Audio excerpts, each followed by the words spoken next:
Poor honest farmer story in Hindi. एक बार की बात है, किसी गांव में एक गरीब किसान अपने पत्नी और दो बच्चों के साथ रहता था। वह काफी गरीब था। उसके पास थोड़ी सी जमीन थी, जिसमें बहुत ही कम मात्रा में फसल हो पाती थी, जिस कारण से उस गरीब किसान का गुजारा किसी तरह से चल पाता था। लेकिन वह किसान गरीब जरूर था, लेकिन वह बहुत ही ईमानदार था। कभी भी उसने गलत तरीके से पैसे कमाने के बारे में नहीं सोचता था। किसान के बच्चे छोटे थे, जिस कारण से किसान को उनके पालन पोषण की भी चिंता हमेशा सताती रहती थी, जिस कारण से गरीब किसान और पत्नी हमेशा चिंतित रहते थे। गरीब किसान अपनी पत्नी के साथ अपने खेत में खूब मेहनत करता था, लेकिन उसके मन मुताबिक उतना फसल नहीं हो पाता था कि उसके परिवार का गुजारा हो सके। कभी कभी ऐसा भी वक्त आता था कि उस गरीब किसान के पास खाने के अन्न भी नहीं होते थे।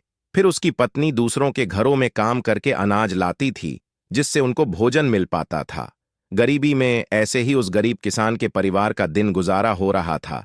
तो एक गरीब किसान की पत्नी बोली, क्यों ना आप शहर चले जाते हैं, क्योंकि इस छोटे से खेत से हम लोगों का गुजारा तो हो नहीं पा रहा है। तो ऐसे में आपको शहर में कोई काम मिल जाएगा, जिससे हम लोगों के दिन अच्छे हो जाएंगे।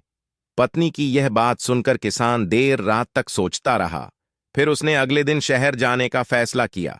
फिर अपनी पत्नी से विचार विमर्श करने के बाद वह गरीब किसान शहर जाने के लिए निकाल पड़ रहा।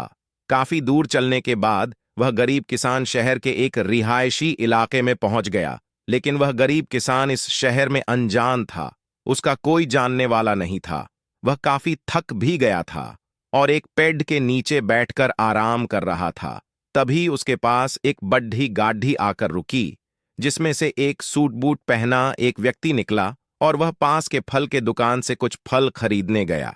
फिर वह सूट बूट वाला व्यक्ति अपने हाथ में पर्स और फल का थैला लेकर फिर से गाढ़ी में बैठने गया कि अचानक से उस व्यक्ति का पर्स जमीन पर गिर गया, जिसमें काफी पैसे और ढेर सारे कागजात थे, जो कि बहुत कीमती भी थे।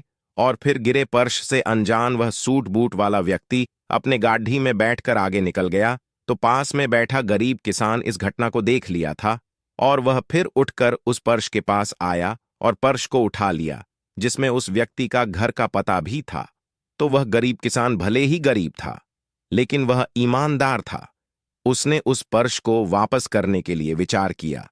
फिर वह लोगों की मदद से दिए पते पर पहुंच गया, जहां उस व्यक्ति का बहुत बड़ा घर था और गेट के अंदर बहुत बड़ा बगीचा भी था।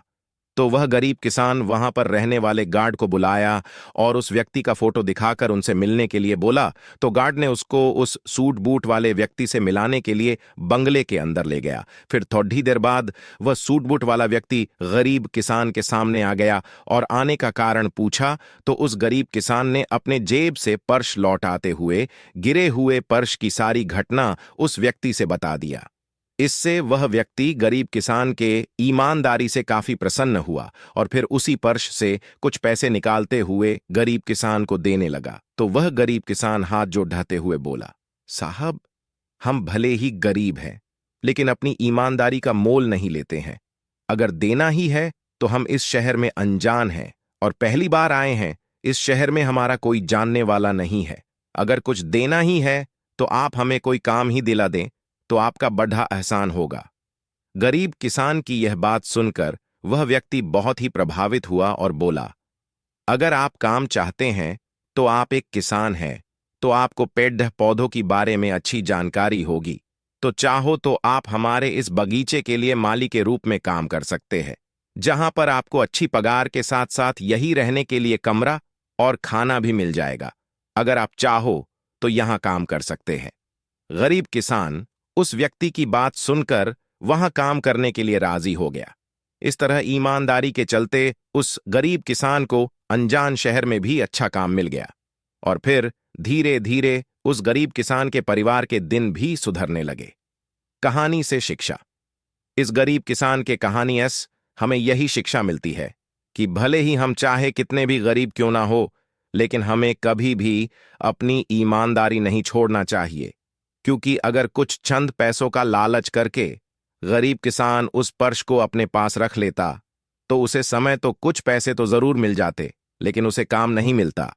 फिर उसे अपने लालच के चलते दर बदर ठोकरें खाने को मिलती, तो हमें भी अपने जीवन में कभी भी लालच नहीं करना चाहिए। जो हमारे पास ईमानदारी का गुण है, अगर उसके साथ जीवन जीते हैं तो हमारे साथ हमेशा अच्छा ही होगा। इसी सोच के साथ अपने जीवन में आगे बढ़ना चाहिए, तभी एक सुखपूर्वक शांति का जीवन जी सकते हैं।